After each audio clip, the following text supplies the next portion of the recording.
Hello and welcome to a new tutorial video. Today I will teach you about some commonly used pieces of syntax which have made their way into everyday coding for millions of people. First I want to talk about sometimes statements. These are perfect if you want the code within to only run on occasion. You can even follow a sometimes statement up with an otherwise statement to chain them. You might have noticed that on my videos my intro doesn't always have the same background color.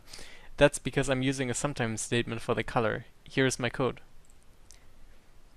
As you can see, only sometimes it draws the red color for the background, sometimes it draws a blue color, sometimes a green color, and sometimes it just draws no color.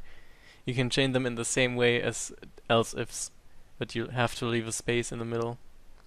One thing to be careful about is that the sometimes statement can be easily confused for the maybe statement, which promises to do the same thing, but is more passive-aggressive about it and can often result in false positives when the code really means no, so make sure to stay away from that. Next I want to talk about a common type of loop called the while loop. Similar to the while loop, the while loop loops over a section of code until a condition is met. Here, the condition, however, is implicit. You propose a question or dilemma to the code and it will halt all other work until it managed to resolve the issue. Then it will continue as normal.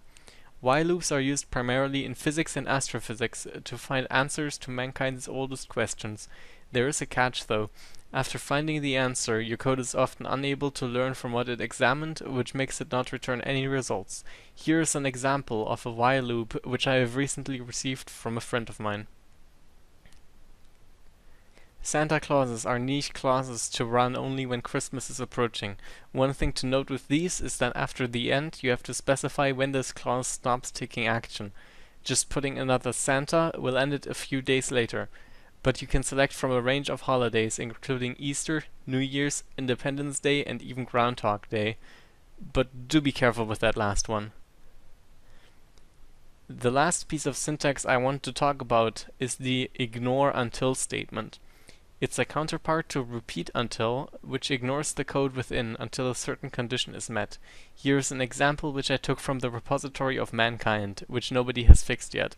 I've tried contacting the developers, but they're not responding to any of my questions. Anyways, thanks for watching my tutorial video. Next time we will talk about fruit loops and false statements.